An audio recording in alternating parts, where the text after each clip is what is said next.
La madrugada del lunes 21 de abril de 2025, mientras la mayoría del mundo dormía, el Vaticano emitió un comunicado que se sintió más como una sentencia que como un anuncio. El Papa Francisco había muerto a las 7:35 de la mañana en su residencia de la Casa Santa Marta.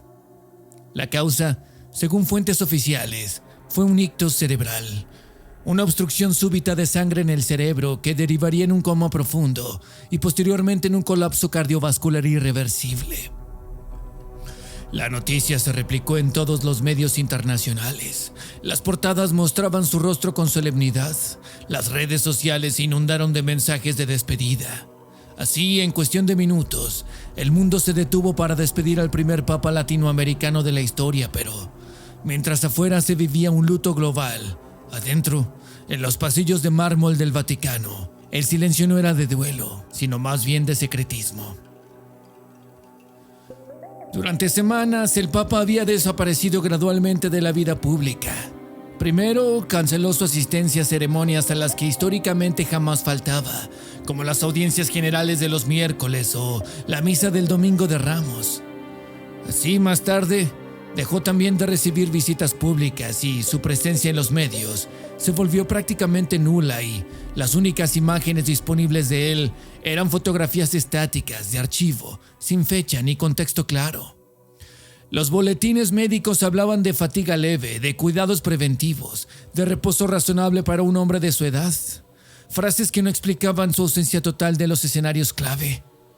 Así, el 16 de abril, apenas 5 días antes del fallecimiento, el cardenal Robert Sarah, uno de los líderes más prominentes del ala ultraconservadora de la Iglesia, conocido por su crítica frontal a las reformas de Francisco y su defensa de una iglesia más tradicional y jerárquica, fue visto entrando al Vaticano por una puerta lateral en una visita que no estaba anunciada y que no aparece en ninguna bitácora oficial. Cabe señalar que él es el favorito para ser el nuevo papa, según algunos informes, lo cual aumenta la sospecha de que algo no anda bien. Robert fue recibido sin cámaras, sin voceros, sin comunicado.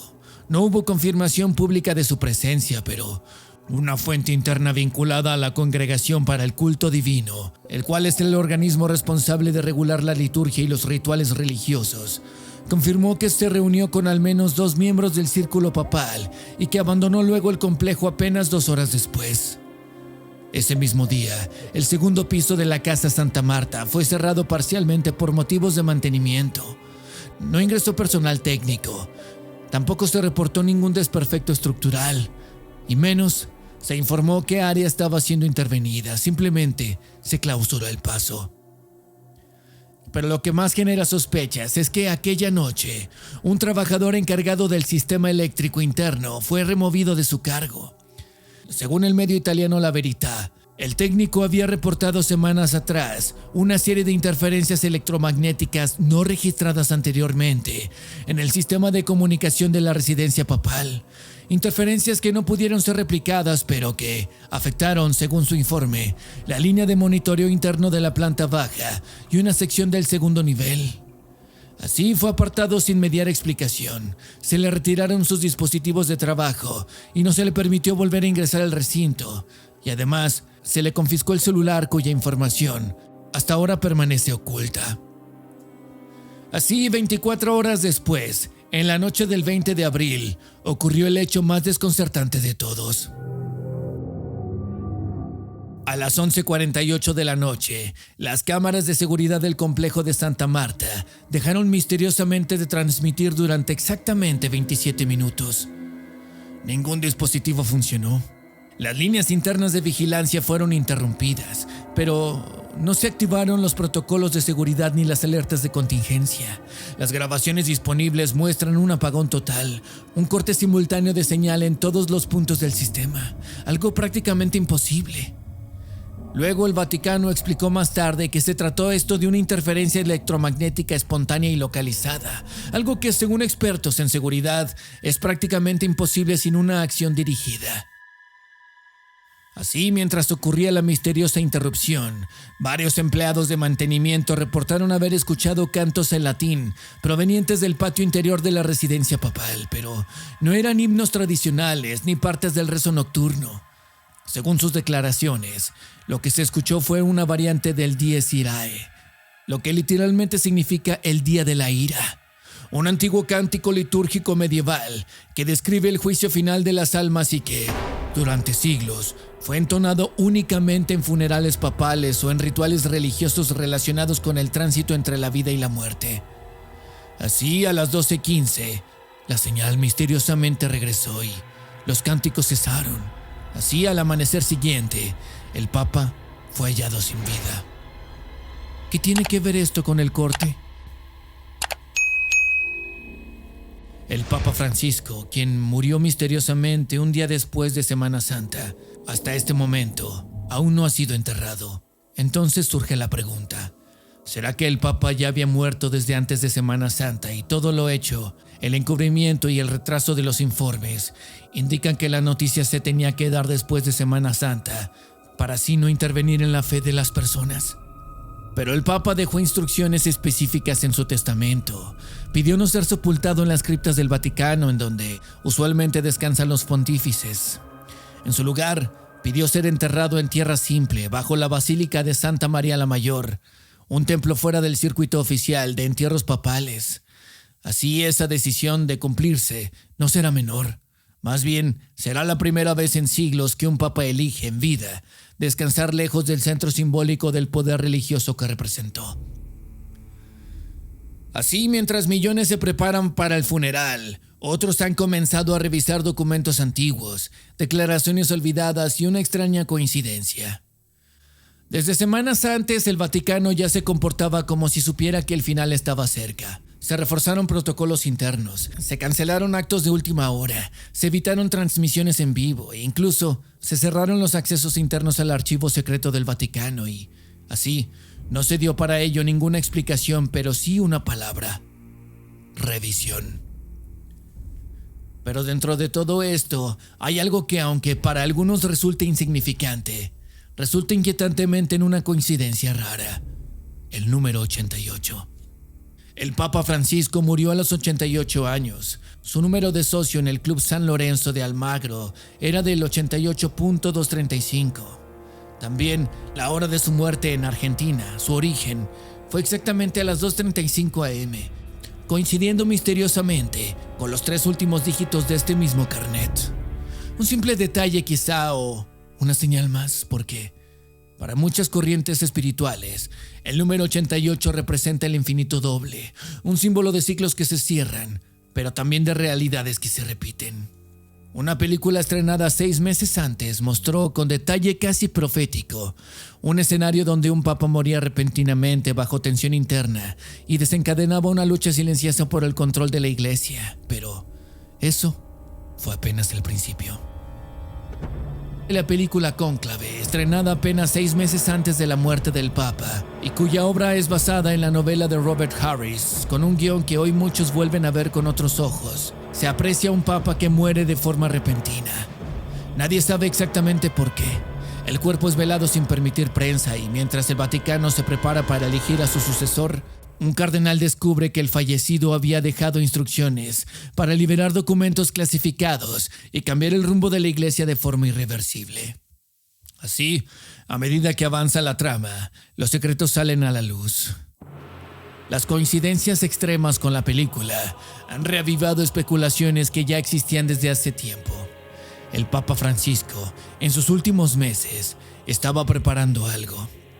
Algunos lo vinculan con archivos sellados que permanecen fuera del alcance público.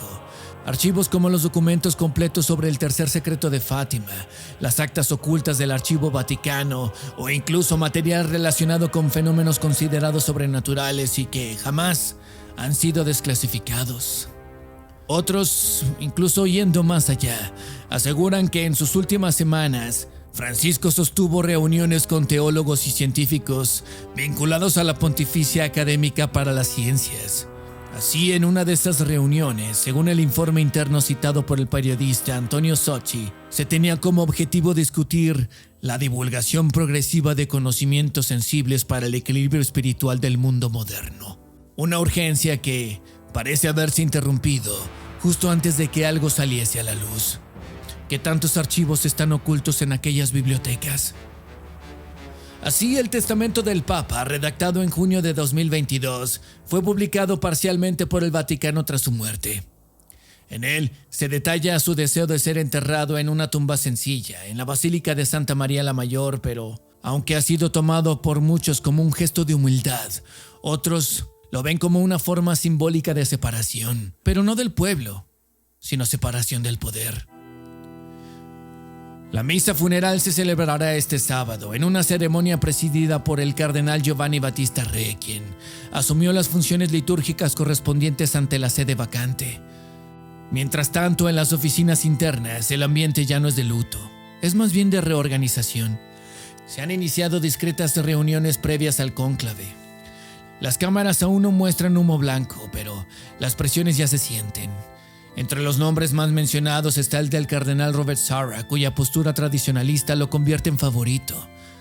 También se dice que el próximo papa no solo decidirá el rumbo de la iglesia, sino que también podría tener en sus manos el poder de silenciar o quizá liberar lo que el anterior estuvo a punto de mostrar. Así, en ese contexto, las profecías que durante años fueron ignoradas han comenzado a circular de nuevo.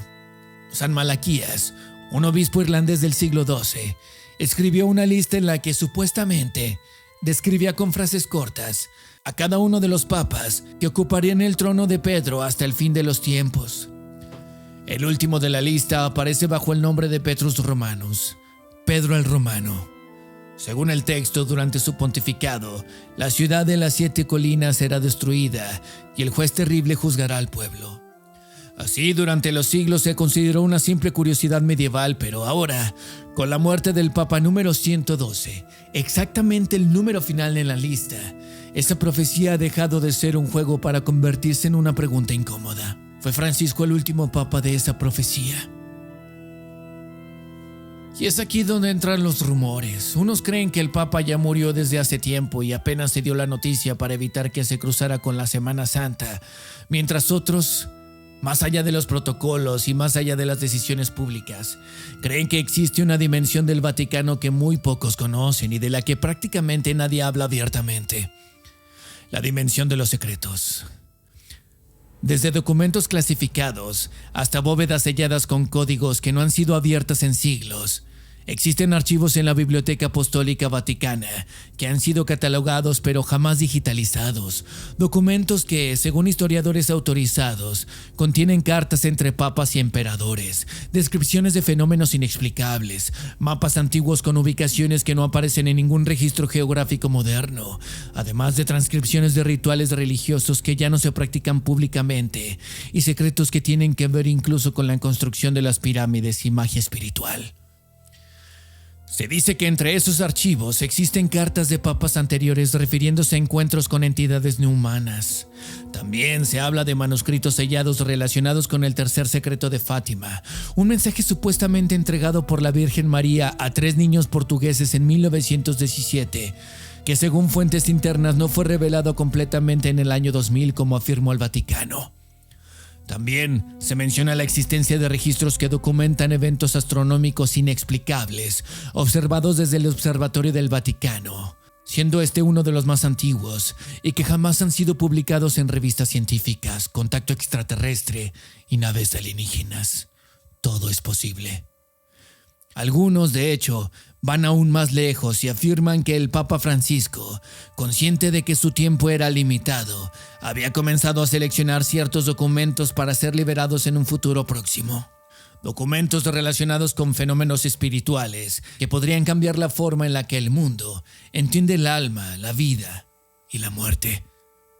Pero con la muerte del Papa Francisco, esta intención queda suspendida, cancelada o interceptada. La intención de publicarlos, de darle al mundo conocimientos que llevan miles de años enterrados bajo las sombras. Así ahora, todo depende de quién se siente en la silla de Pedro. Y es que si el próximo papa decide enterrar esos secretos para siempre, tal vez nunca sabremos qué fue lo que Francisco estaba realmente a punto de revelar. ¿Qué tantos secretos guarda el Vaticano? ¿Acaso hay conocimiento oculto que el Papa estaba por revelar y que fue intervenido para no hacerlo? ¿Acaso la muerte del Papa fue retrasada, al menos en su anuncio? ¿Cuántos secretos guarda el Vaticano desde antes, ahora y quizá para siempre? Finalmente, la verdad es todo lo que tú te creas. Yo soy Julián Caballero. El mundo entero y sus historias caben en este pequeño rincón. Gracias por visitarme.